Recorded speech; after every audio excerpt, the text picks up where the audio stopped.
Baik Bapak Ibu, Ayah Bunda semua, kita sama-sama awali dengan berdoa terlebih dahulu. A'udzubillahi minasyaitonirrajim. Bismillahirrahmanirrahim.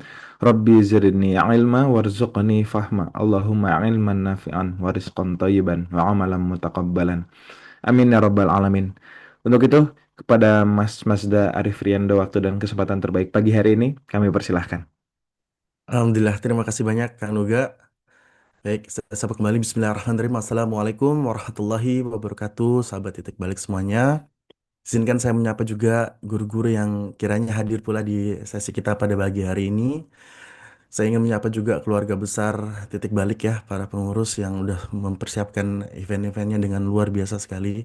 Semoga doa-doa tadi ya ini bertahan terus, titik balik bisa sampai ke abad berikutnya masih tetap ada ya. Amin.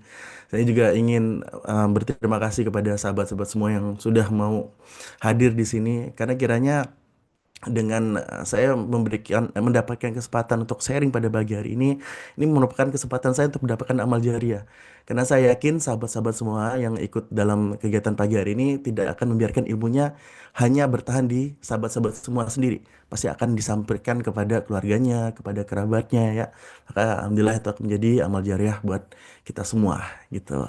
Nah, saya izin untuk menampilkan slide saya terlebih dahulu ya, sahabat semuanya. Halo Bunda Yesi. Ya, tidak lupa saya ingin juga menyapa sahabat-sahabat saya, teman-teman dari komunitas Medina Community ya. Terima kasih sudah hadir juga pada pagi hari ini. Saya akan share screen terlebih dahulu. Mindful Ramadan. Baik. Alhamdulillah salatu wassalam. Oke.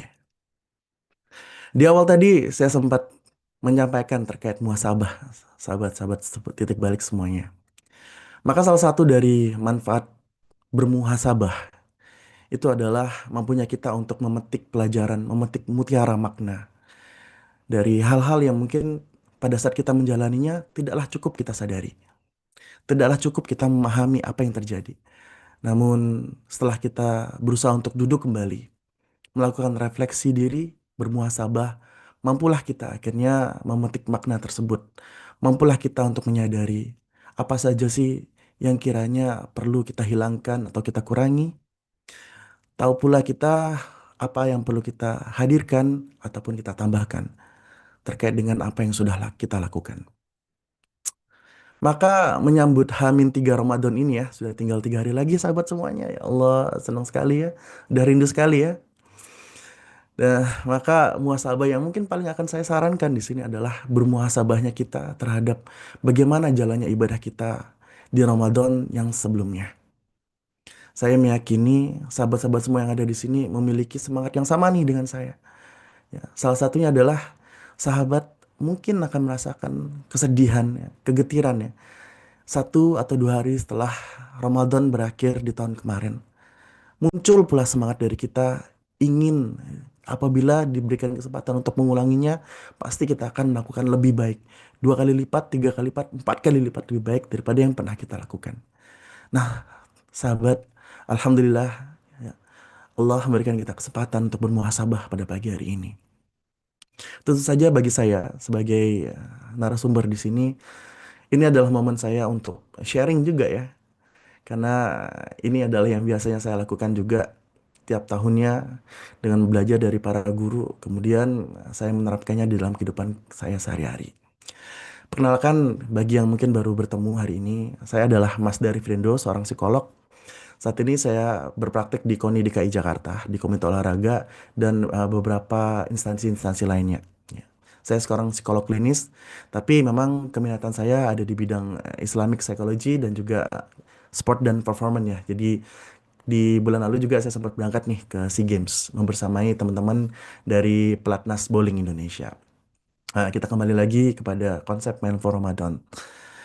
Salah satu temuan yang saya dapatkan ya dari muhasabah saya, apa sih yang membuat perjalanan cinta saya di tahun kemarin itu mungkin masih belumlah optimal, masih bisa lebih disempurnakan. Itu seringkali saya tidak sadar masuk ke dalam mode yang saya sebut mode autopilot. Wah, apa itu autopilot? Mode yang hanya sengaja ikut arus. Mode yang bukan yang saya niati gitu ya, bukan yang saya ada upaya dalam menjalaninya, tapi cuman hanya sekedar ya mengarungi hari, menghitung tanggal, hingga mungkin tanpa sadar sudah mendekati hari-hari terakhir Ramadan. Nah, ini hal yang saya harapkan bisa saya perbaiki di tahun ini. Pelajaran ini yang saya harapkan juga bisa dipetik oleh sahabat-sahabat semuanya. Seringkali kita tanpa sadar masuk ke mode autopilot itu. Ya, mode-mode di mana kita hanya sekedar ikut arus, bukan jadi perenang. Maka jika kita bicara tentang mindful Ramadan atau Ramadan yang berkesadaran, syarat pertama yang perlu kita lakukan di sini adalah mampunya kita untuk merubah sahabat-sahabat titik balik semuanya. Yang sebelumnya kita berada di mode autopilot, ya, yang hanya sekedar ikut arus, kepada mode mindful. Mode di mana kita menjalani Ramadan itu dengan berketujuan, dengan sadar penuh, hadir utuh. Jadi ketika kita berbicara sadar penuh, hadir utuh, maka kita akan arahkan segenap perhatian kita benar-benar hadir pada saat kita menjalani ibadah tersebut. Nah, ini merupakan lawan kata ya dari sekedar ikut arus sahabat-sahabat semuanya. Ya, maka dalam perjalanan cinta ini ketika kita tuh analoginya adalah ketika kita saling menunjukkan rasa cinta kita gitu kan ya. Allah dengan maha kecintaannya, cinta kasihnya telah menyediakan bulan Ramadan ini untuk kita sebagai wujud cintanya pada kita. Nah, sekarang kita menjalaninya dengan penuh cinta juga nih, dengan begitu mindfulnya kita, berkesadaran kita dalam setiap langkah kita mengiringi ibadah Ramadan ini. Gitu, sahabat semuanya ya. Maka jika kita bicara tentang mode mindful ini, perlu juga kita menyadari, ya, perlu kita memahami bahwasanya salah satu hal yang mungkin menjadi bebannya kita bukan hanyalah karena kita hanya terseret arus saja ya, masuk mode autopilot. Tapi seringkali di awal kita itu kurang tepat mindset yang kita miliki terkait Ramadan itu sendiri. Karena memang walau bagaimanapun di dalam struktur sosial gitu ya, dalam dunia sosial ini seringkali akan hadir informasi-informasi yang mungkin kurang tepat ya. Kita istilahnya tuh mitos mungkin kan ya. Ya, ini mitos-mitos yang apabila kita ikuti, kita percayai, maka akan mengurangi nih optimalnya kita dalam menjalani Ramadan ini secara mindful. Ya, mindful tuh berarti kan kita juga berketujuan, tapi juga kita memiliki mindset yang tepat. Ya. Nah, pernahkah sahabat-sahabat semuanya memiliki informasi-informasi terkait dengan mitos-mitos yang kurang tepat terkait Ramadan?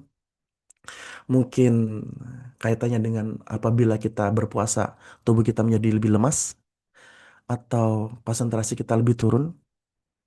Ya.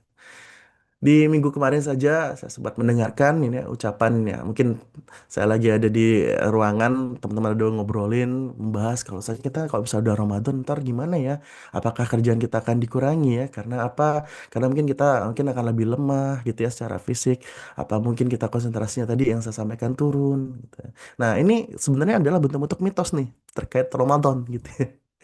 Ini ada satu lagi nih.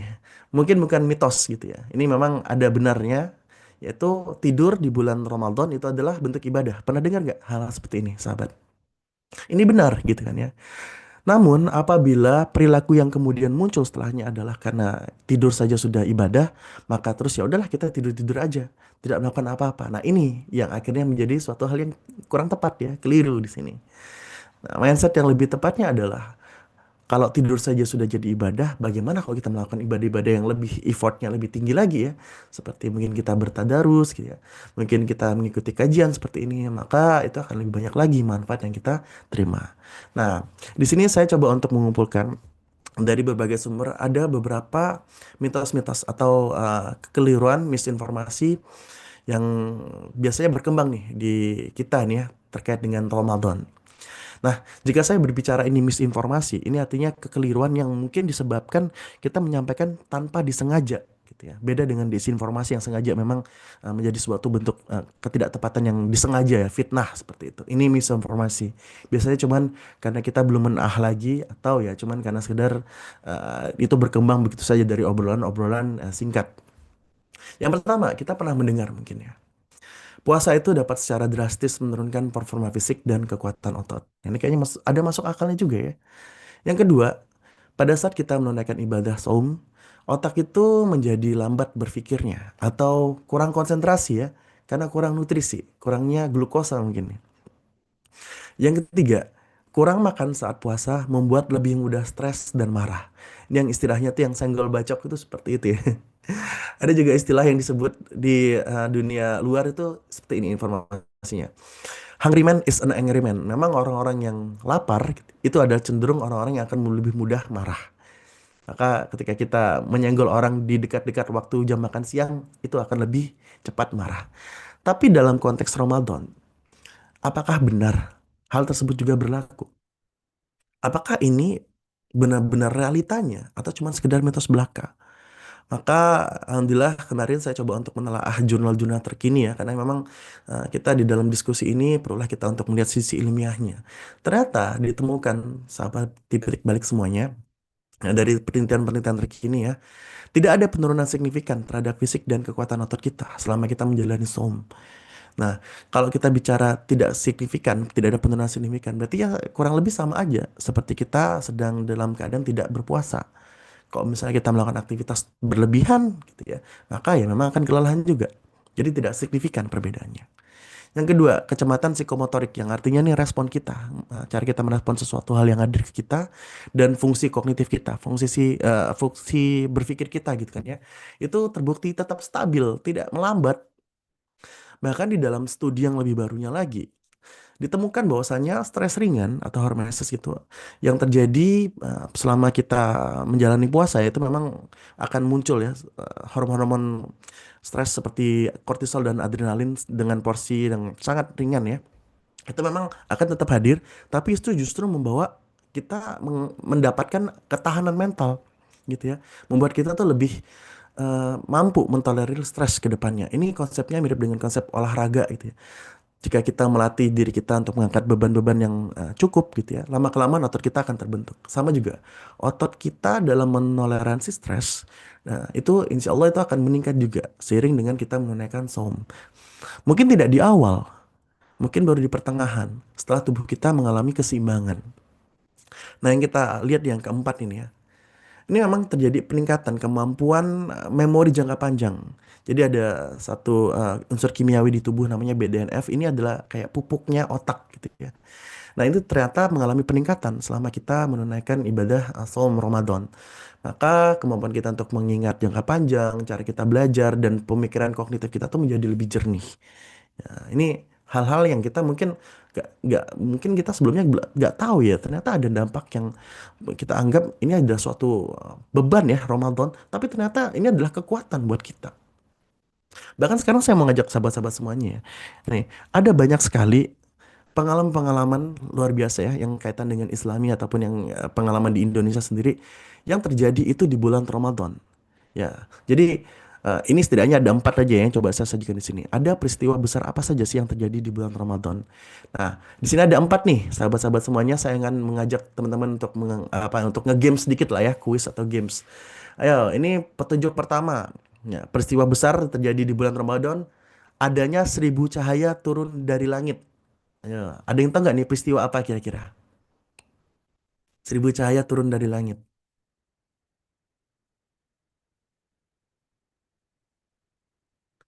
Silakan ketik di kolom chat. Apa ya kira-kiranya ya?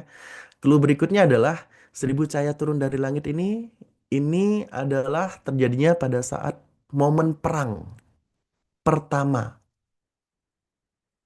Ayo, bukan malam qadar, bukan. Masya Allah ya benar. Bunda atau Kak Yum. Nah, benar sekali ya. Jadi di perang Badar itu terjadinya di bulan Ramadan ya. Tahun kedua Hijriah. Maka pada saat pasukan kita, pasukan muslimin, mukminin ya, dipimpin oleh Rasulullah SAW, jumlah kita cuma 313 orang ya, melawan 1.000-an orang. Ya. Maka Allah turunkan 1.000 malaikat dari langit untuk menjadi pasukan tak terlihat. Dan itu adalah kemenangan kita, kemenangan umat muslim ya. Pertama kalinya kita dalam peperangan dan kita menang di sana. Ya benar sekali, ya, Masya Allah. Ya sekarang nomor dua nih. Cluenya, pengerusakan mainan. Waduh. Terjadinya di tahun ke-8 Hijriah. Nah, Insya Allah ya, benar sekali. Fatu Makkah di tahun ke-8 Hijriah di bulan Ramadan juga ya. Ya, pasukan kita mampu membebaskan Makkah dan beberapa hari setelahnya eh, para pemimpin kita menghancurkan ini perumpamaannya mainan di sini adalah patung-patung berhala. Berhala-berhala besar yang ada di sekitar Ka'bah waktu itu dihancurkan. Nah, ini kita rusak, kita hancurkan mainannya gitu ya. Karena idolatry ya. Ibaratnya tuh ini cuma mainan belaka. Benar. Nah, kalau yang ketiga nih, adakah yang tahu nih? Ini Spanyol kalah. Apa nih kira-kira? Ini memang sudah puluhan menjelang ratusan tahun setelah hijrahnya Rasulullah SAW. Nah, Spanyol kalah. Ada yang tahu kira-kira apa ini?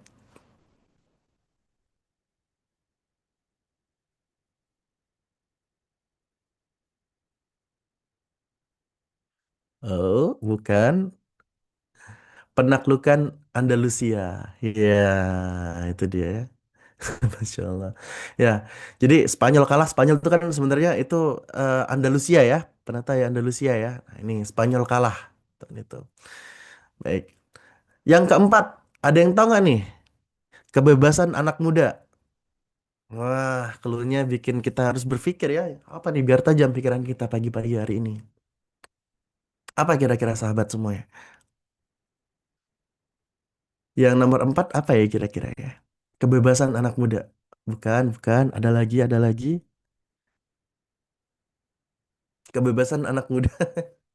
Kalau anak muda tuh istilahnya tuh clue berikutnya nih ya. 17 tahun kan ya. 17. Kebebasan itu apa? Merdeka. Nah, yang ingin saya share di sini adalah yang nomor 4 ini kaitannya dengan Proklamasi Indonesia. Ya, di tanggal 17 Agustus 1945. Tahukah sahabat-sahabat semuanya, ternyata proklamasi itu dilaksanakan pada saat bulan Ramadan juga. Ya, gitu ya sahabat-sahabat semuanya ya. Jadi ini banyak sekali, bukan hanya yang tertuang di dalam slide ini, tentu saja masih banyak sekali pencapaian-pencapaian besar yang terjadi di bulan Ramadan gitu kan yang misalnya saya masukkan di situ. Ya benar proklamasi tanggal 17 Agustus itu terlaksananya di Ramadan. Nah, saya pribadi ini pertama kali memahami konsep ini itu di tahun lalu oleh seorang guru saya. Kemudian saya coba untuk terapkan di dalam kehidupan saya. Apakah iya gitu ya? Goal-goal besar itu, pencapaian-pencapaian besar itu malah lebih mudah terjadi di bulan Ramadan.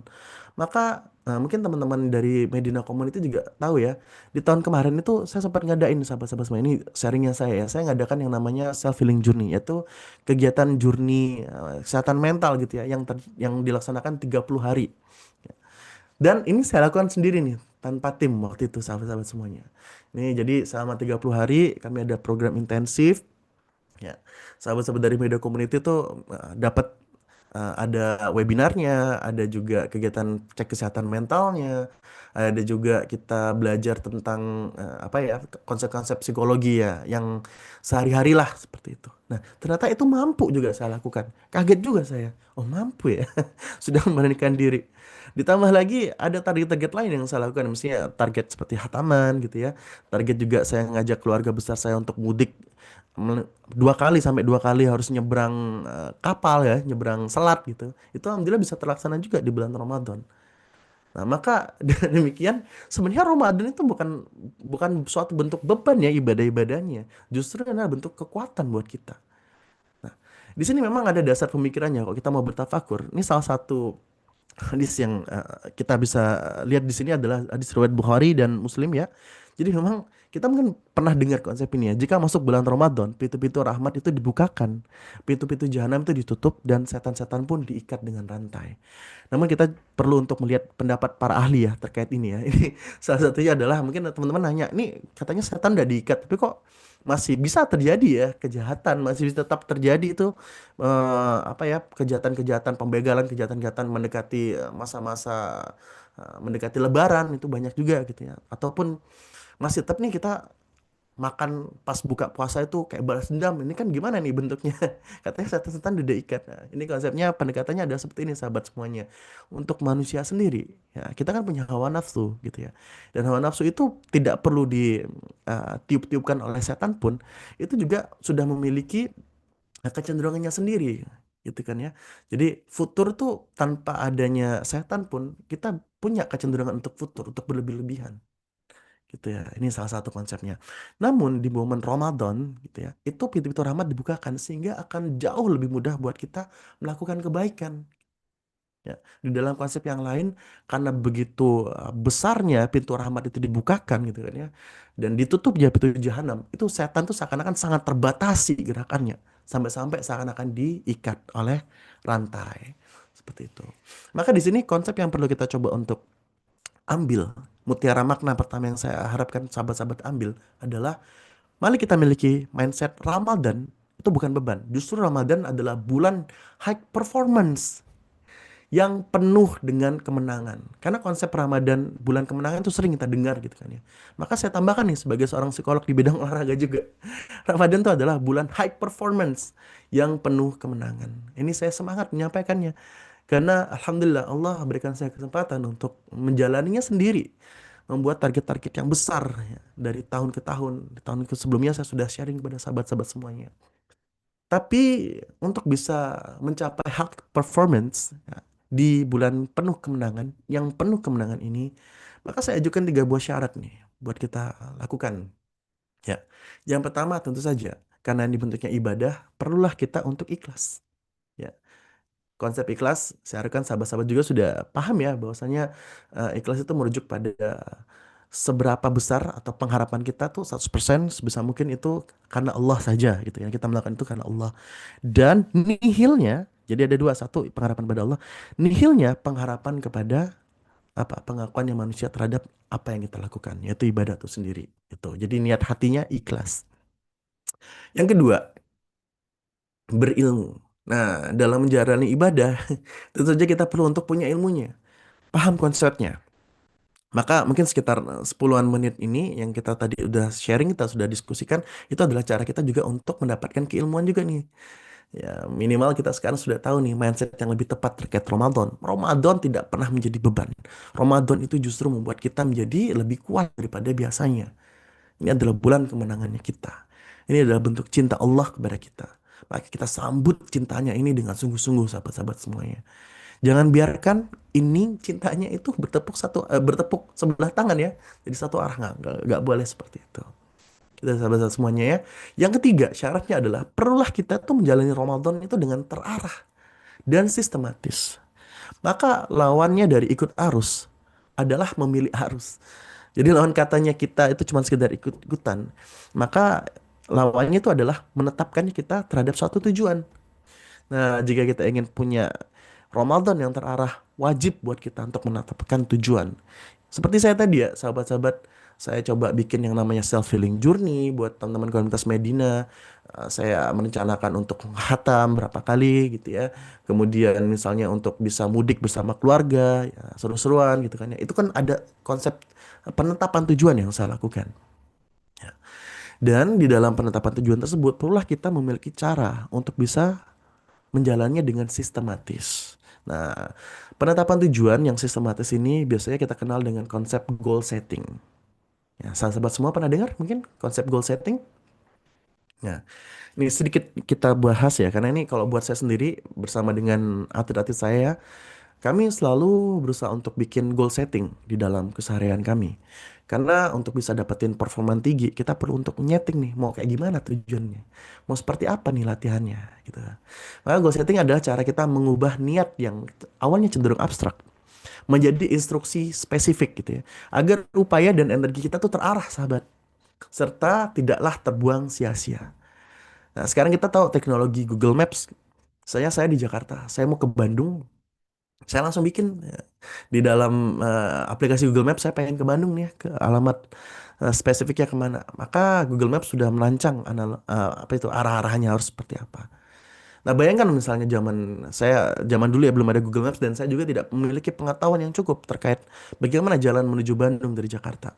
maka saya kemungkinan akan ada nyasarnya, akan apa itu namanya ya, waktunya menjadi lebih lama daripada seharusnya, gitu kan. Jadi kurang efisien. Maka dengan mampunya kita untuk menetapkan tujuan, itu akan membuat Ramadan kita lebih mindful, berkesadaran gitu. Karena kita tahu ya nge-track detailnya seperti apa, dan juga energi kita tidak terbuang sia-sia. Nah, kita lanjut lagi, sahabat-sahabat semuanya. Ini konsepnya adalah ketika kita akhirnya berani untuk bikin goal setting, memang ada nih yang perlu kita pikirkan. Dari goal atau niat besar itu, perlu kita untuk merancang nih. Ya, apa performance goals-nya? Ada misalnya A, B, C. Misalnya tadi ya, saya bikin anu aja tuh yang mudik. Mudik saya dari Jakarta mau ke Bangka, saya mudik. Saya performance goals A-nya, oh saya belajar untuk mempelajari dulu berapa dana yang harus saya siapkan ketika saya mau mudik.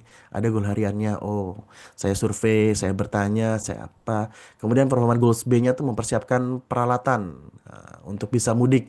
Goal hariannya satunya saya minjem box ke saudara saya melakukan apa. Performance goals C-nya ini apalagi. Jadi tuh masing-masing niat goal besar itu perlu kita rancang gitu ya, sampai turun ke goal hariannya. Jadi kenapa kita sebut Ramadan itu perlu mindful ya, perlu berkesadaran. Karena kita juga tahu apa yang perlu kita sadari gitu ya. Yaitu acuannya adalah goal-goal harian kita. Sahabat-sahabat semua di sini sudah terbiasa belum dengan membuat goal harian? Insya Allah, simbol pengakaran nafsu. Ya, istilah yang lagi safar ya semoga lancar ya. Fi amanillah. Ya.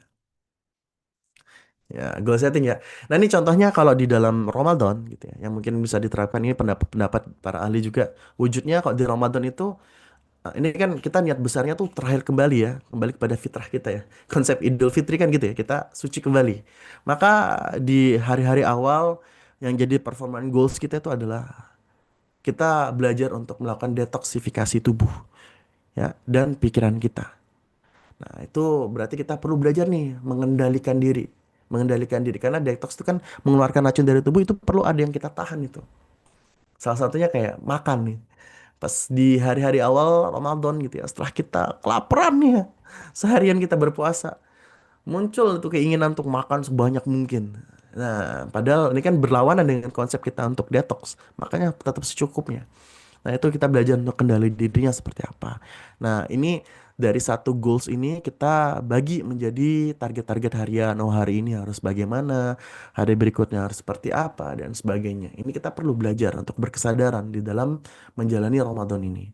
Nah, di sini para ahli juga menyatakan ya, setelah kita berhasil melakukan detoksifikasi dan mengendalikan diri kita dengan lebih baik, kita perlu belajar nih untuk membentuk sistem.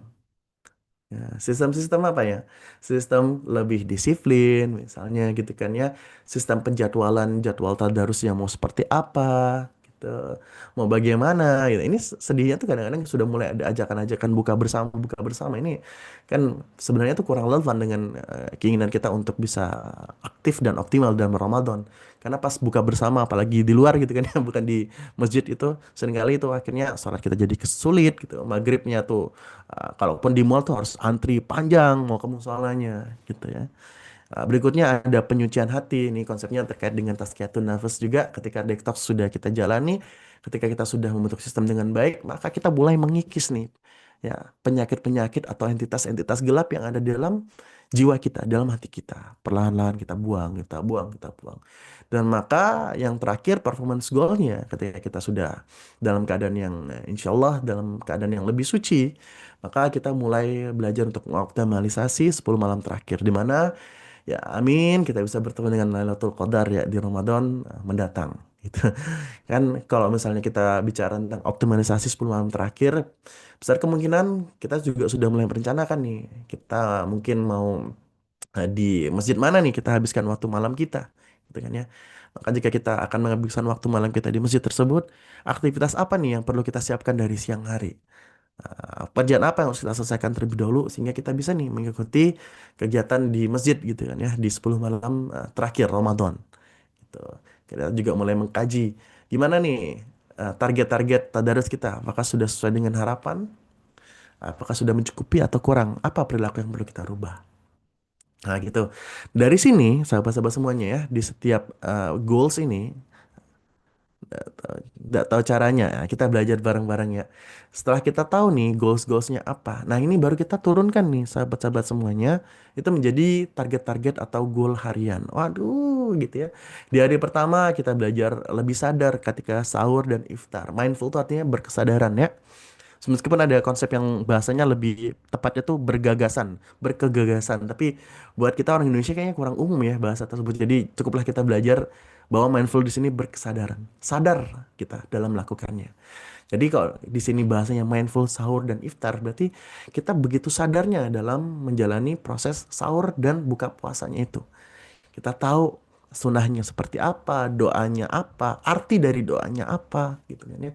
Kemudian tiap suapan yang kita masukkan ke dalam mulut kita itu kita sadari bahwa itu adalah bentuk kasih sayang Allah kepada kita, hadirnya rezeki ini buat kita, gitu kan ya. Kita syukuri seperti itu. Nah, ini goal hari pertama, misalnya seperti itu. Kemudian goal hari kedua, kita belajar untuk mengatur waktu scrolling handphonenya maksimal berapa lama gitu, tidak berlebihan. Nah, ini kita sebut dengan detox digital.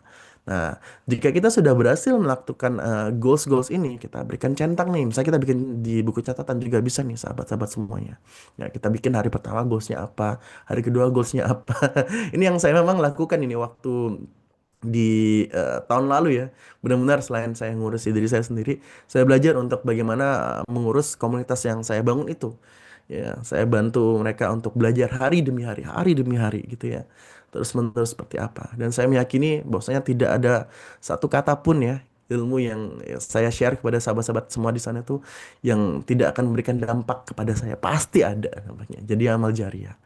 Nah, mungkin sahabat-sahabat mulai berpikir, ini kok ribet banget harus bikin seperti ini ya.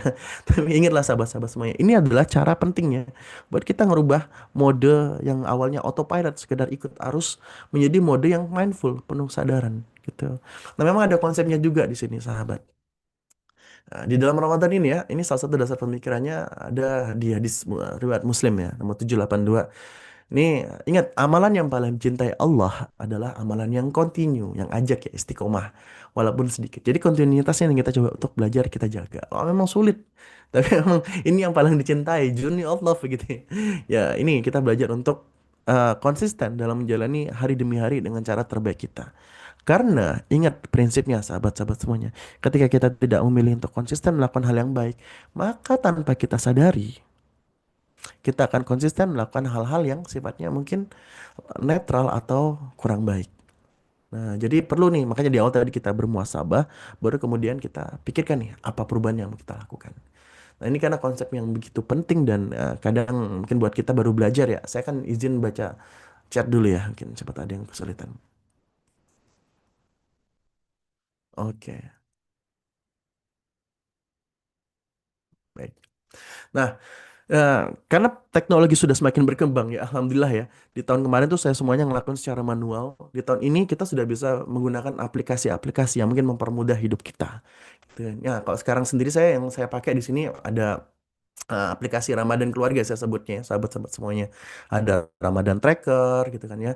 Ini yang hijau ini Ramadan Tracker. Yang kedua ini kaitannya dengan sistem reward, sistem hadiah untuk anak. Jadi kalau zaman dulu kan mungkin sampai sekarang ya anak-anak kan pada minta hadiah kalau misalnya sudah bisa berpuasa 30 hari ibadah seperti apa dia akan dapat hadiah apa itu kan ya. Nah, di sini ternyata ada nih aplikasi yang bisa kita pakai nih sahabat-sahabat semuanya. Sekedar simpelnya ini adalah misalnya anak saya pengen punya mainan pembuat stiker 3 dimensi. Nah, maka itu ada poin-poinnya nih. Nah, ini lucu juga sih ya. Jadi kalau di dalam konsep psikologi kan ada itu reward and punishment ya. Reward and punishment tuh ya sistemnya salah satunya seperti ini. Jadi kita punya patokan yang jelas untuk membentuk kebiasaan positif dari anak. Nah, ini juga saya pakai biasanya itu kisah-kisah Ramadan anak. Karena kalau misalnya ke teman-teman di komunitas Medina kan yang saya bagikan ilmu-ilmu yang cenderung sudah lebih advance ya. Belajar psikologi sehari-hari, belajar psikologi Islamiyah gitu. Tapi buat anak-anak saya menggunakan aplikasi kisah Ramadan seperti ini. Saya bacakan atau saya putarkan sekali waktu audionya buat dia pelajari. Nah, itu kan insya Allah akan masuk nih ke dalam fungsi kognitifnya anak-anak kita. Kita bentuk mindsetnya lebih tepat sejak awal. Nah, tentu saja ini ada juga nih yang tadi saya sampaikan tiap hari itu ada challenge-nya. Ini alhamdulillah ternyata sudah ada dibikinin kayak gini sahabat-sahabat semuanya. Tantangan yang harian tadi, goal-goal harian. Ini saya screenshotnya kemarin, jadi masih 4 hari lagi ya. Kok sekarang sudah 3 hari lagi. Nih, sedikit nih saya share bentuknya seperti apa. Ini Ramadan Tracker.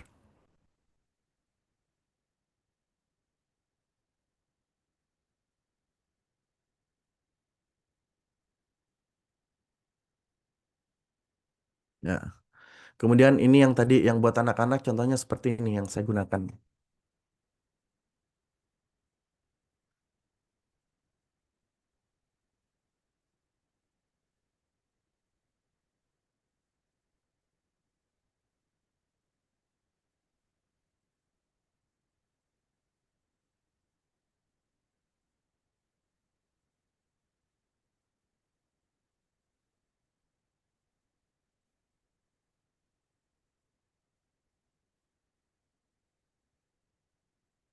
Ya, ya kurang lebih seperti itu ya cuplikannya. Jadi dengan menggunakan aplikasi-aplikasi seperti ini, itu bisa membantu saya dalam mempertahankan kebiasaan-kebiasaan yang positif, bukan hanya buat saya, tapi juga buat keluarga saya nih. Gitu, sahabat-sahabat semuanya. Jadi teknologi memang sekarang ini mempermudah banyak hal buat kita. Ya, alhamdulillah kita selalu punya kesempatan. Apakah kita mau gunakan teknologi itu untuk cara yang baik atau malah menenggelamkan kita kepada hal yang negatif gitu ya. Ini saya memilih sih untuk menggunakan ini sebaik mungkin menjadi sarana saya untuk dapat beribadah dengan lebih baik gitu ya. Jadi lebih mudah lah gitu ya. Oh ya ada uh, beberapa sekolah sudah ada seperti itu ya. Jadi memang di dunia pendidikan juga sudah menyadari pentingnya ada sistem tracker seperti ini, sahabat-sahabat semuanya gitu kan ya. Memang kalau di sekolah anak saya belum ada tuh. Jadi memang harus mengupayakan sendiri gitu. Nah, bukan hanya anaknya ya, lebih pentingnya bapaknya juga. Saya yang tracking diri saya seperti apa ini juga penting juga. Nah, ini kabar baiknya sahabat-sahabat semuanya, saya izin juga untuk sedikit promoting. Ini sekarang ini ya di aplikasi-aplikasi ini lagi ada promo nih buat sahabat-sahabat semuanya jika mau untuk join juga ya untuk menggunakan tracker-tracker tadi yang sudah saya sharing ini ya. Ini saat ini dari harga aslinya 565.000 itu dapat begitu banyak aplikasi tadi ya. Itu jadi 99.000 saja dengan kode kupon titik balik. Promosi sedikit ya. Nah, buat sahabat-sahabat semua yang mungkin mau untuk join juga, mau untuk ambil si aplikasi ini, maka pembelian hingga maksimal pukul jam 9 pagi ini itu akan sekaligus mendapatkan si Ramadan aplikasi Ramadan Reset ini yang isinya adalah tadi goal-goal harian yang kita tinggal ikuti ya. Isinya performance goalnya yang tadi terkait detox pengendalian diri, kemudian kita belajar untuk membentuk sistem gitu kan ya, mencucikan diri dan terakhir memaksimalkan 10 hari terakhir kita di Ramadan gitu ya. Ini insya Allah bisa membantu di Play Store. Oh iya di Play Store nggak ada ya. Iya nggak ada ini karena ini teman-teman saya yang ngembangin dan bisa kepake gitu kan ya. Saya izin untuk sharing aja deh ya. Mungkin sahabat-sahabat semua mau cek nanti boleh nih sebentar. Di sini ya. Sebelum kita lanjut lagi. Ini dia, sahabat-sahabat semuanya bisa mengunjungi aplikasi ini. Informasi seperti apa ada di sini ya, di link yang sudah saya ketik di chat gitu ya. Jadi itu sahabat-sahabat semua, kalau misalnya dengan harga ini sudah bisa mendapatkan aplikasi Ramadan Tracker buat kita sendiri, kemudian yang tracker buat anak, kemudian yang kisah-kisah Ramadan, kemudian ada kuis juga nih, kuis-kuis buat kita bermuzakarah ya. Jadi kita diskusi bentuknya kuis di malam Ramadan, kuis-kuisnya terkait Islami, terkait Ramadan bersama-sama dengan keluarga kita bisa. Seperti itu dan juga ada banyak sekali worksheet. Nah, apabila sahabat-sahabat semuanya purchasing di sebelum jam 9 pagi hari ini akan saya tambahkan aplikasi Ramadan Reset ini. Tapi ini baru aktif di hari pertama Ramadan ya, sahabat-sahabat semuanya. Baik, ya. Kita lanjut lagi ya.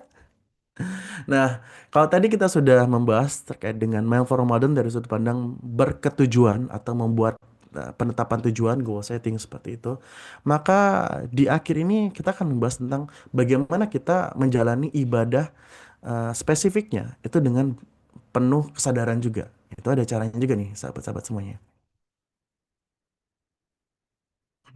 Anak-anak sudah ABG gimana? Ini sistem reward sebenarnya buat bapaknya juga bisa nih, bapak ibu. Ya. Sudah 9 jadi diskon jadi 99 dengan kode kupon titik balik. Oke, kita next ya. Ah, jangan jadi promosi terus nih ntar. Nah, ini yang tadi saya sampaikan. Selain kita punya gambaran besarnya, selain kita punya performance goals-nya dan goal-goals harian, kita perlu juga nih untuk bisa memaksimalkan aktivitas-aktivitas spesifik dari ibadah harian kita. Nah, saya sebutnya ini adalah bagaimana caranya kita melakukan ibadah secara mindful atau berkesadaran. Ini contohnya nih yang bisa dilakukan, ya ini sharing yang saya lakukan. Misalnya pada saat kita berwudu nih sahabat-sahabat semuanya ya. Kita mungkin bisa dari awal kita fokus mungkin dari gemercik airnya sendiri pun itu sudah bisa membawa sensasi-sensasi yang menenangkan kan. Dengerin suara airnya menetes sedikit aja tapi jangan buang-buang air ya. Kemudian kita berwudu, rasakan sensasi saat kulit kita tuh menyentuh air. Wah, rasakan detail prosesnya ya. Oh, tanamkan di dalam pikiran kita. Setiap kali kita berwudu itu ada dosa yang ter eh, apa ya, terhilangkan, terhapuskan dari kita. Turun bersama air yang mengalir. Ya. Nikmatnya ya Allah, masih diberikan kesempatan untuk wudhu sambil inget-inget ya. Pernah nggak sahabat-sahabat semuanya lagi dalam keadaan meriang, kena air tuh sakit, nggak enak gitu ya. Ini kita dapat kesempatan buat berwudhu. Aduh, nikmatnya wudhu nih Allah. Terima kasih Allah gitu-gitu. Kemudian mungkin ketika kita melakukan ibadah salat ya, salat wajib maupun sunnah, kita sambil sholat sambil dengarkan ya suara kita sendiri ya. A'udzubillahi minasyaitonirrajim. Bismillahirrahmanirrahim. Nah itu nikmatnya. Tapi sayangnya biasanya sholat itu sampai senikmat itu seringkali tuh pas kita lagi dalam keadaan bermasalah gitu ya. Lagi ada masalah dalam kehidupan baru sholatnya jadi lebih khusyuk. Nah, saya cerita gini, ini juga sekalian sharing. Saya pun mengalami seperti itu. Tapi sekarang kan kita bisa menentukan atensi kita. Kita bisa menentukan kita mau berperilaku seperti apa. Maka ya tanpa ada masalah pun cobalah untuk sholat yang berkesadaran seperti ini demi khusyuk. Kita belajar juga untuk memahami artinya bacaan-bacaan tersebut ya. Kemudian bacaan-bacaan dari ayat-ayatnya, Al-Fatihah yaitu wajibnya. Bismillahirrahmanirrahim. Alhamdulillahi Rabbil Alamin. Wah, nikmatnya seperti apa gitu kan ya. Ar-Rahmanir Rahim. Oh, tapi dengan kita sudah mengikuti kajian panjang gitu ya, itu kristalisasinya adalah setiap sholat kita itu jadi betul-betul kayak jadi momen healing, momen kita untuk mendapatkan makna dan sebagainya. Wah, nyaman banget gitu kan ya. Memaknai sholat secara aktif di dalam hati kita. Gitu, itu sholat. Nah, kalau pas kita berkesempatan untuk sholat sunnah, sholat duha ya, atau sholat nanti sholat tarawih ya, tarawih, tahajud. Ingat-ingat bahwasanya oh ya Allah masih diberikan kesempatan untuk bisa menunaikan sholat ini. Pas tahajud diberikan kesempatan untuk bangun lebih awal, jadi bisa menyapa dengan lebih dekat gitu kan. Itu nikmatin momen-momen itu. Oh iya itu hidup sholat yang berkesadaran seperti itu. Kemudian contohnya nih dalam zikir, salah satu bentuknya yang istighfar ya, zikir ucapan. Setiap kali kita melafalkan astagfirullahaladzim, ada atau tidak ada masalah kita biasakan gitu ya. Kita rasakan beban kita, beban emosi kita, stres kita tuh terlepas. Dan kita meyakini adanya ampunan di setiap kalimat yang terucap. Jadi di setiap kali kita ucap istighfar itu perlu ada keyakinan ya. Baik sangka dan keyakinan kepada Allah. Setiap kali kita beristighfar, maka akan ada setiap ampunan. Setiap istighfar ampunan, ampunan, ampunan gitu. Gitu. Jadi semakin banyak istighfar kita meyakini semakin banyak manfaat positif yang kita dapatkan. Astaghfirullahaladzim. Astaghfirullahaladzim. Astaghfirullahaladzim. Astaghfirullahaladzim. Astaghfirullahaladzim. Nah, jadi kan itu kebiasaan kita. Kita normalisasi kaget istighfar. Ngadapin masalah istighfar. Gitu ya. Sadar diri istighfar juga. Daripada kita menormalisasi kata-kata kasar di luar sana. Mungkin kita banyak lihat ya sekitar kita kata-kata kebun binatang, kata-kata hal yang negatif itu sekarang ini banyak sekali ternormalisasi. Karena itu perlulah kita untuk lebih sering ya melafalkan istighfar itu, apalagi mungkin kalau misalnya sambil terdengar di depan kerabat kita, di depan anak-anak kita itu akan jadi pesan ataupun contoh yang positif bagi mereka. Nah, ini konsep yang satu lagi adalah tentang sedekah nih, terkait dengan pada saat kita menunaikan sedekah, gimana nih caranya sedekah dengan hati juga ya, sedekah bersama hati juga. Menyadari pada saat kita bersedekah itu hati kita juga sedang belajar mengikhlaskan. Kita melakukan ini demi kebaikan, demi Allah semata gitu kan ya. Nah, kita mau pamrihnya pamrih kepada Allah, balasannya mintanya balasan kepada Allah. Dan kemudian konsep lanjutannya adalah ketika kita membiasakan diri kita untuk bersedekah, maka secara tidak sadar kita akan melihat bahwasanya dunia ini kecil, ya. Karena ya kita bisa aja gitu loh berbagi, kita mau kok berbagi buat orang. Jadi masalah-masalah dunia lama-kelamaan tuh rasanya akan terlipat jadi kecil gitu kan. Jadi ketika kita sudah mendapatkan kesadaran bahwa dunia ini kecil dan kita bisa untuk berkorban di dalamnya, maka masalah-masalah yang ditemukan oleh dunia pun akan terasa lebih kecil aja nih. Lebih less stressful gitu ya, bahasa kekiniannya gitu ya. Nah, ini ibadah-ibadah lainnya tentu saja masih banyak ya, seperti kita mengaji, ya. Ketika kita ikut kajian, ya, kita sambil mencatat, mungkin ibadah-ibadah lain yang mungkin sahabat-sahabat semuanya punya ibadah khusus gitu kan ya. Atau mungkin yang sekarang lagi di Haramain, ibadahnya, wah nikmatin banget ya sahabat-sahabat semuanya. Waktu saya terakhir umroh itu rasanya ya, memang setiap waktu ketika saya ingat itu, pas lagi di Haramainnya ya. Aduh, saya harus maksimalkan karena ini akan berakhir. Bahwa pertemuan saya dengan Nabawi, Masjid Nabawi, ini pasti akan ada batasnya. Gitu. Nah, ini terbawa pada saat saya naik bis dari Madinah mau ke Mekah, keluar kota Madinah tuh sedih banget ya. Kan ini akhirnya berakhir juga. Tapi karena kita punya kesadaran pada saat menjalaninya, ya insya Allah saya yakini saya sudah berusaha untuk mengoptimalkannya sebisa mungkin saya. Gitu. Nah, ibadah-ibadah yang lain mungkin sahabat-sahabat punya sendiri. Coba temukan bagaimana caranya menjalannya tuh dengan lebih mindful. Ya. Nah, sekarang saya pengen nge-review singkat nih agar mutiara makna ini akan lebih mudah buat kita tangkap bersama-sama sahabat-sahabat semuanya. Gitu ya. Jadi eh ingat konsep mindset awal gitu ya. Bulan suci Ramadan merupakan momentum puncaknya kondisi spiritual seseorang. Ya, tadi dari sudut pandang ilmiah memang tidak ada penurunan juga ya di kondisi fisikal, bahkan di kondisi mentalnya gitu ya, yang lebih bisa fokus, kemudian lebih mampu menghandle stres setelahnya gitu ya. Ini berarti adalah ya memang tadi puncaknya kondisi spiritual seseorang yang membawa berbagai kemenangan. Nah, tapi ada yang perlu kita lakukan ini agar Ramadan kita menjadi lebih bermakna, lebih punya sadarnya, berkesadaran lebih baik gitu ya. Jadi lebih mindful. Satu, yang tadi mampunya kita untuk merubah yang awalnya mode autopilot, cuman sekedar ikut arus ke mode berkesadaran. Ya. Mode sadar dalam menjalani prosesnya. Ya, hadir penuh sadar utuh ya. Nah, kemudian yang kedua, perlu kita untuk memiliki mindset dan pemahaman yang tepat terkait Ramadan. Minimal yang tadi, Ramadan bukanlah beban, tidak pernah menjadi beban. Maka Ramadan adalah bentuk kasih sayang, cinta Allah pada kita. Dan menjalaninya itu ya tadi seperti journey of love, gitu ya. Perlu kita untuk memiliki mindset dan pemahaman yang tepat. Maka dari situ saya tadi menunjukkan beberapa contoh-contoh hal-hal pencapaian besar yang terjadi di bulan suci Ramadan seperti yang tadi Perang Badar, Fatu Makkah, kemudian penaklukan Andalusia dan bahkan proklamasi kemerdekaan Republik Indonesia itu pun terjadi di Ramadan.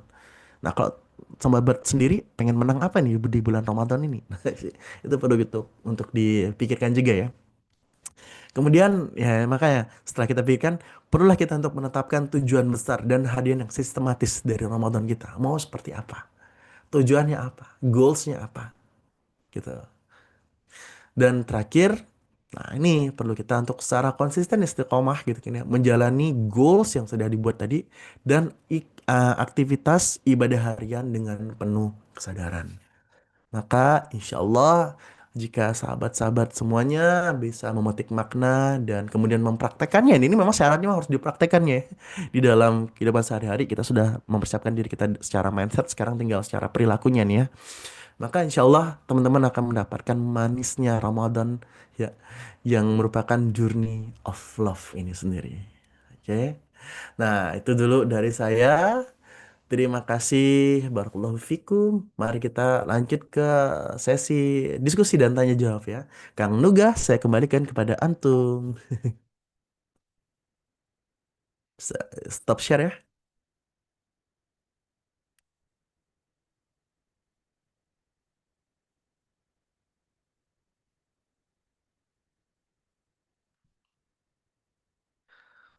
Oh iya, belum lihat ya Kang Nuga ya. Jadi saya sapa dulu lah teman-teman semuanya ya. Assalamualaikum warahmatullahi wabarakatuh. Ada Bunda Yes nih udah kelihatan senyum-senyum. Gimana Bunda Yes sih? Udah punya target apa di bulan ini? Insya Allah semoga kita bertemu di Haramain ya. Atau bahkan ambil wudhumu. Mari kita sholat jamaah nanti di Baitul Maqdis. Ini Masjidil Aqsa ya. Insya Allah. Coba saya lihat siapa lagi nih yang hadir di sini. Ya, mungkin bisa coba ini gimana nih? Maaf lahir, iya ya, maaf lahir batin, sahabat semuanya. Memasuki Ramadan, harapannya dengan kita saling bermaaf-maafan gitu kan ya, itu bisa bantu kita untuk lebih ringan dalam menjalaninya. Namun saya juga belum tahu nih konsepnya seperti apa ya, wajibnya seperti apa bentuknya. Tapi biasa memang itu suatu tradisi yang kita lakukan ya, bermaaf-maafan.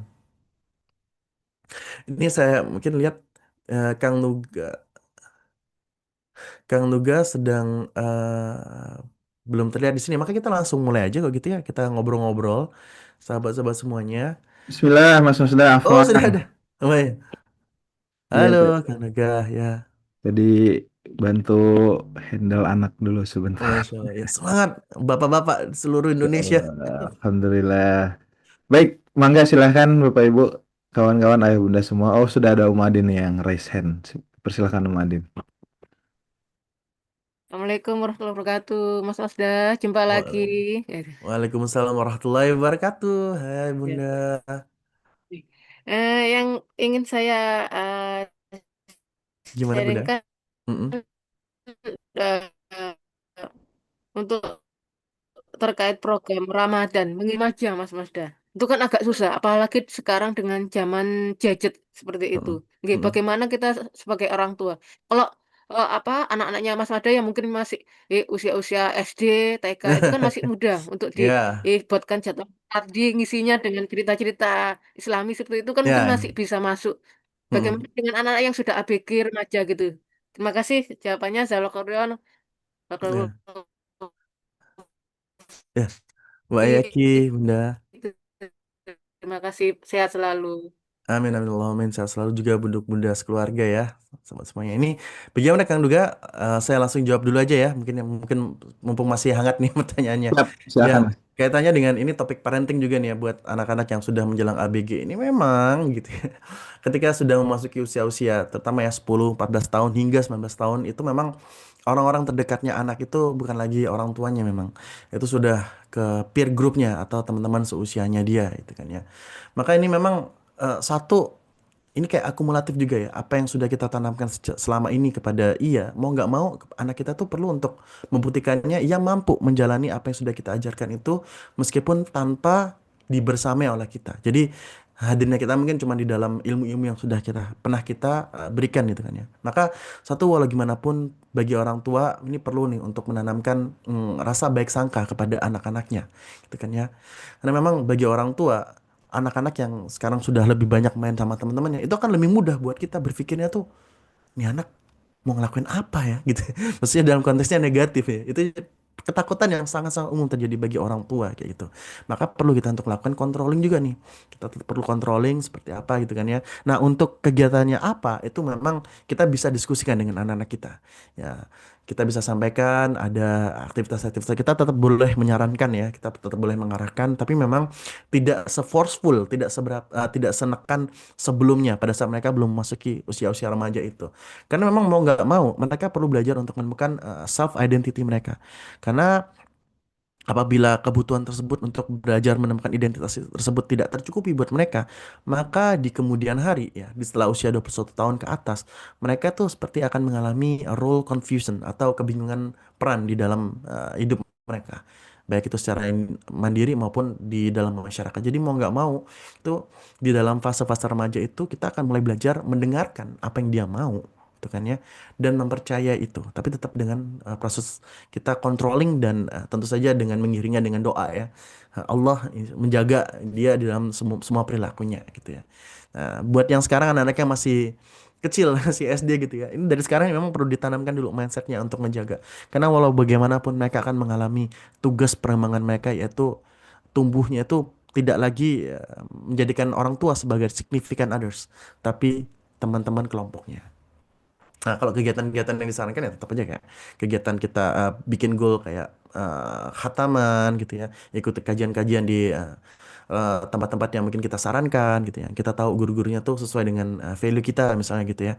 Silakan seperti itu. Tapi balik lagi seperti yang saya utarakan, mereka sudah akan mulai membuat pilihan yang kita perlu untuk belajar mempercayainya dengan baik. Gitu, Bunda, semoga masuk nih. Kemudian ada pertanyaan lagi ya. Oh ya, aduh, mohon maaf ya, suara saya putus-putus kah? Hmm, baik. Oh, Mas Hafid nih masih hadir ya. Mas Hafid mau bertanya kah? Ini settingannya udah ala-ala podcast nih ya. Pakai mic ya. Monggo, monggo. Jika ada yang Baik, ingin kita... Alhamdulillah, syukran, jazakallah khairan, Mas Masda. Ini Ya, Mas Hafid langsung raise hand nih. iya. Silakan Mas Hafid. Masya Allah.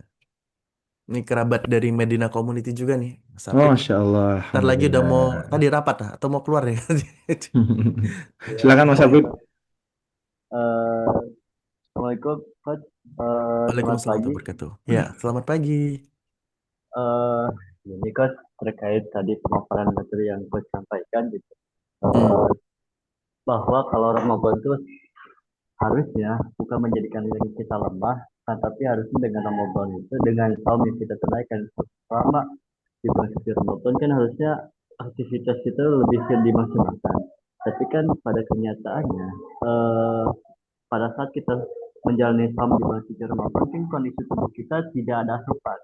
Nah, mungkin jadi pertanyaannya adalah dari mana atau hal apa yang membuat kita kuat sedangkan asupan secara fisik dalam bentuk makanan itu nggak ada gitu. Mungkin itu Coach. Ya, baik. Terima kasih. Ini pertanyaan yang sangat bagus sekali. Jadi memang kaitannya dengan yang fisik tadi ya. Risetnya tuh tidak menunjukkan bahwasanya secara fisik kita memang lebih kuat daripada biasanya. Bukan ya, tadi saya sebutnya spiritual ya. Tapi memang kalau di hasil riset itu lebih mengutamakan informasi bahwasanya tidak ada penurunan signifikan gitu, Mas. Nah, ketika kita berpuasa atau tidak berpuasa itu tidak ada penurunan atau perbedaan yang signifikan. Jadi kurang lebih sama juga gitu. Namun jika kita memang dalam keadaan misalnya pas kurang biasanya tuh ya yang bikin orang tuh agak lemes pada saat Ramadan itu riset menunjukkan itu lebih karena asupan gizi yang mungkin kurang dikelola pas sahurnya. Berlebihan itu bisa bikin kita ngantuk. Atau habis sahur kita tidur. Nah, itu bisa jadi bermasalah tuh, jadi lebih lemes di siang harinya ya. Malamnya juga misalnya karena lagi aktivitasnya baru belajar beradaptasi dengan kegiatan-kegiatan di bulan Ramadan, akhirnya kemalaman tidurnya itu juga bisa bikin lemah gitu. Namun secara umum tidak ada penurunan signifikan secara fisik ya pada saat kita menunaikan ibadah saum. Tapi secara spiritual gitu ya, itu memang ada peningkatan. Gitu ya. Satu yang tadi ya kognitif juga lebih tajam karena BDNF-nya tuh lagi naik ya. Itu pupuknya otak lah. Yang kedua karena kita terlatih oleh stres-stres ringan memasuki saum gitu ya, memasuki awal-awal puasa hingga pertengahan itu memang kita jadi lebih tenang, lebih mampu menghandle stres yang kita jumpai. Nah, maka nih kita konsepnya ya mungkin menang mental ya. Karena menang secara spiritual dan secara kognitif. Makanya kita lebih kuat secara mental untuk menjalani tugas-tugas yang tadi. Saya juga berpikir ya pas di awal nih salah satunya pada saat saya mau mudik di tahun lalu ya. Itu kan menyetir dari Jakarta nyebrang ke Palembang kemudian ke Bangka itu nyebrang 2 kali laut gitu kan. Saya mikir waduh kayaknya gimana ya kuat gak ya Ramadan saya puasa saya akan terganggu gak ya? Ternyata lancar-lancar aja. Bahkan fokus saya lebih baik. Nah, pas saya pulangnya lagi nggak berpuasa gitu ya dari Bangka menyetir ke Jakarta, itu malah lebih gampang capek, ngantuk, aneh banget. Saya juga bingung. Ya, mungkin karena makan saya nggak terlalu saya kendalikan tuh ya di rest area. Wah, cicipi makan ini, jadi ngantukan. Gitu, Mas. Semoga mendapatkan konsepnya gitu ya. Terima kasih. Boleh ada lagi yang mau bertanya? Baik, terima kasih banyak Mas Masda. Semoga membantu juga ya Mas Hafid. Silakan Bapak Ibu, kawan-kawan, Bapak Ibu, ayah bunda semua yang masih ingin bertanya, berdiskusi. Oh, ada Bunda Yesi ini dipersilahkan. Terakhir ya izin Bunda Yesi, pertanyaan terakhir. Bapak Ibu, ayah bunda semua dipersilahkan. Pejuang umroh nih. Masya Allah. Amin, amin, amin, amin, wa ya. Masya Allah, tabarakallah. Barakallahu fikum. Assalamualaikum warahmatullahi wabarakatuh. Waalaikumsalam warahmatullahi wabarakatuh. Makasih Kang Nuga, berkah barokah manfaat lillah. Amin. Coach, makasih. Amin. Amin. Eh, ini mengenai menghadapi puasa ini tadi kan sudah dijelaskan tentang yaitu anak-anak ya Coach terkontaminasi dengan gadget. Mm-mm. Nah, kebetulan ini ada si kecil ini biar denger ini. Aduh ya Allah, untuk ngebangunin untuk ngebangkitin semangat sholat anak, kemudian tadabbur Qur'annya, kemudian untuk puasa sih insya Allah kayaknya bisa ya Coach. Mungkin Mm. kalau untuk pemberian reward itu Coach, itu bagaimana kalau dalam hukum Islamnya gitu loh. Mm. Apakah memang reward itu perlu diadakan terutama anak yang 5 tahun ini gitu loh. Mm. Kalau 5 tahun Mm. mungkin masih bisa diarahkan. Mm. Tapi yang kesulitan itu kalau untuk anak usia yang sudah mulai kelas 5 SD itu kan untuk tadabbur Quran lah terutama. Nah, Mm. itu tantangan terberat untuk kita para orang tua terutama ibu gitu loh. Kadang-kadang kita kita pengennya hayu sama-sama tadarus, sama-sama ini saat ada di rumah. Sudah anak mau ternyata dia ngeliat ayah juga enggak. Nah, saya Nah, bingung itu dia. menghadapi seperti itu Iya. gitu loh. Si bapak menyadarkan sang bapak ini gitu loh. Masa kita mau perang di depan anak-anak kan gak mungkin apalagi Ramadan. Benar-benar benar. Ya, ini Gitu, kita perlu Coach. untuk Bagaimana menelaah solusinya? ini ya. Ujian seorang perempuan ini emang berat ya menghadapi anak, menghadapi suami, apalagi suami yang masih hubud dunia. Nah, itu. Aduh. Ya, ya, ya. Mari kita Makasih Coach. coba Lahir bahas ya. batin. Ya, amin. Assalamualaikum Jadi, warahmatullahi wabarakatuh. Waalaikumsalam warahmatullahi wabarakatuh. Jadi memang sebenarnya hadirnya Ramadan ya, Ya, kita denger mampunya deh. kita gimana? Enggak ini Coach ini Oh iya ponakan. iya. Ya, sahabat semuanya mampunya kita untuk menjalani ibadah Ramadan gitu kan ya. Hadirnya Ramadan pun itu sudah hadiah buat kita. Jadi kalau misalnya ditanyakan apakah perlu ada reward seperti itu tidak perlu. Tanpa itu pun bisa gitu ya. Tapi mungkin dalam konsepnya tuh mitigasi daripada anak itu udah terlanjur nih ya kan ada konsep THR THR buat anak-anak juga ya. Minta hadiah ini itu gitu. Tapi tanpa terkontrol, maka lebih baik jika kita melakukan itu dengan terkontrol gitu ya. Namun kalau misalnya memungkinkan gitu ya, memang itu suatu hal yang bukan apa ya, bukan hal yang perlu dilakukan pun tidak dilakukan pun tidak apa-apa. Cuman ini kita belajar bahwasanya dengan menggunakan sistem reward yang tercatat yang rapi gitu ya. Mungkin anak-anak kita bakal terbentuk kebiasaan bahwasanya jika mereka ingin mendapatkan sesuatu gitu kan ya, bukannya tentang yang beribadah puasa dan sebagainya, tapi di luar itu ketika ingin mendapatkan suatu hal dalam hidupnya, maka ia juga harus belajar nih untuk mengikuti prosesnya. Nah, dari setiap proses itu akan ada reward yang dirasakan. Ini kendalanya kan di momen sekarang, meskipun yang kita masih pakai gadget juga ya, tapi anak-anak yang terlalu gampang mendapatkan apa yang dia mau, itu membuat mereka tuh cenderung lebih lemah, nih. Cenderung tidak cukup kuat dan lebih kita semua hal yang instan tuh membuat mereka tuh tidak cukup kuat gitu secara mental. Maka dengan melihat adanya sistem reward seperti ini, mereka kan insya Allah tuh lebih belajar proses dan menghargai proses dibandingkan hasil akhir yang dicatat, yang dicapainya seperti itu. Tapi kalau misalnya tanpa reward seperti pun, ketika anak-anak juga melakukan ibadah dengan baik, gitu kan ya, ketika dia melakukan perilaku-perilaku yang baik, attitude-nya positif, disiplin dengan baik, ya rewardnya minimal kita sampaikan ucapan apresiasi lah ya, terima kasih gitu ya, atau kamu hebat ya bisa lakuin ini, biar itu menjadi penguatan buat mereka. Nah, sehingga lebih banyak lagi perilaku-perilaku positif yang akhirnya muncul. Gitu. Ya terkait dengan isu orang tua tadi ya, ketika ayah dan bundanya mungkin ada perbedaan di sana gitu kan. Ini memang benar kata bunda, itu cara kita mengajari pertama kepada anak-anak itu bukan dari ucapan kita. Perilaku kita itu berbicara lebih keras dibandingkan kata-kata kita. Tuh. Maka saya jadi ingat beberapa kali ketika parents bertanya, "Eh, anak saya kurang pede tuh gini gini gini." Kemudian tinggal kita balikin, kalau ibunya sendiri gimana perilakunya? Oh iya, saya juga masih belum pede nih, belum berani apa-apa gitu-gitu. Ya, sama berarti ya.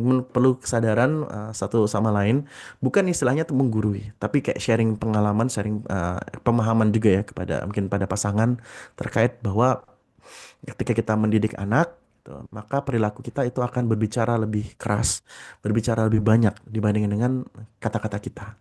Maka sebisa mungkin mindful, berkesadaranlah kita dalam tiap perilaku kita, gitu. Baik, Alhamdulillah. Semoga Mm-mm. membantu ya Bunda Yesi. Insya Allah Ya, membantu bukan amin. cuma Bunda Yesi tapi sahabat-sahabat yang lain juga Insya Allah. Izin Mm-mm. Mas Basda sebagai closing statement mungkin bisa memberikan pesan-pesan penutup dari apa-apa yang kita bahas pagi hari ini. Dipersilahkan Mas. Baik, terima kasih banyak Kang Nuga. Ini satu kalimat singkat gitu ya, yang tadi saya berapa kali tampilkan. Ingat ya, sahabat semuanya, Ramadan adalah journey of love. Tapi bukan hanya journey of love yang sifatnya satu arah. Ini adalah journey of love yang sifatnya dua arah. Dari Allah kepada kita melalui Ramadan dan kesempatan ibadahnya kita. Dan dari kita sendiri untuk menjalani ibadah-ibadah tersebut dengan penuh cinta. Dan ingat, ya, Ramadan adalah bulannya performa puncak yang akan membawa banyak kemenangan untuk kita. Amin. Insya Allah. Itu aja Kang Nuga. Mari kita capai kemenangan kita, sahabat-sahabat titik balik semua. Jadikan ini titik balik kita, Journey of Love ini sebagai titik balik kita menjalani kehidupan kita mendatangnya dengan lebih maksimal dan optimal. Amin. Amin ya Rabbal Alamin, Insya Allah. Bismillah, Bismillah. Kita sama-sama berjuang di bulan Ramadan ya, Bapak Ibu, Ayah Bunda semua, Insya Allah. Untuk itu, langsung saja Nuga pengen mengundang Bapak Ibu, Ayah Bunda semua untuk bisa bergabung di Ramadan di Journey of Love. Silakan teman-teman Yes. titik balik bisa dikirimin link daftarnya, ditampilkan juga flyernya. Nah, Insya Allah. Jadi sebagai bentuk komitmen kami, kita pengen ngasih manfaat-manfaat nih untuk Bapak Ibu, Ayah Bunda, kawan-kawan semua ya. Di antaranya nanti akan ada voice notes dari para narasumbernya yang insya Allah akan bisa kita dengerin setiap malamnya untuk bisa apa namanya jadi sebuah penyemangat lah ya gitu ya, jadi sebuah penutup hari dan harapan doa-doa kita selama di hari tersebut gitu ya, setelah menjalani hari yang mungkin banyak sekali ujian dan tantangannya. Jadi insya Allah silahkan daftar Bapak Ibu Ayah Bunda semua, semoga ini jadi barokah buat kita, amin ya rabbal alamin. Dan terakhir Bapak Ibu Ayah Bunda, mohon doanya semoga tim titik balik bisa selalu bisa membersamai Bapak Ibu kawan-kawan semua untuk mendampingi di setiap paginya, di setiap harinya, memberikan ide, kelas, program, memberikan ruang-ruang diskusi terbaik untuk kita semua agar bisa semakin naik kelas sebagai manusia. Untuk itu Bapak Ibu Nuga izin mengundang kontribusi Bapak Ibu Ayah Bunda semua yang mau ikut berkontribusi menjadi keluarga STB. Insya Allah kami selalu membuka pintu tersebut. Tapi kalaupun belum, insya Allah kami juga punya ruang sedekah setiap paginya untuk Bapak Ibu Ayah Bunda semua. Insya Allah semoga jadi ladang pahala dan ladang amal jariah buat kita. Selama titik balik punya manfaat, insya Allah apa-apa yang sudah dikeluarkan ini juga bisa jadi manfaat buat Bapak Ibu Ayah Bunda semua. Amin ya rabbal alamin. Untuk itu Bapak Ibu, mari sama-sama kita akhiri perjumpaan kita dengan mengucapkan lafaz hamdalah. Alhamdulillahirabbil alamin, dan kita sempurnakan dengan doa kafaratul majelis. Subhanakallahumma bihamdika asyhadu an la ilaha illa anta astaghfiruka wa atubu ilaik. Sekian, mohon maaf bila mana ada kekurangan. Nuga izin tutup. Wassalamualaikum warahmatullahi wabarakatuh. Waalaikumsalam warahmatullahi Assalamualaikum warahmatullahi wabarakatuh. wabarakatuh. Waalaikumsalam Ustaz. Waalaikumsalam Maaf lahir warahmatullahi dan batin, wabarakatuh. Ustadz Master dan Berkenjanya keluarga kemuliaan beserta Gusti pimpinan Terima kasih Yud. Allah. Barokah semoga manfaat sehat-sehat selalu, semua. semoga ketemu di Marhaban ya Ramadan Ramadan. tahun-tahun Mohon maaf lahir berikutnya. dan batin makanannya. Waalaikumsalam warahmatullahi wabarakatuh. Sehat ya Coach, Kang Nuga. Amin Allahumma amin.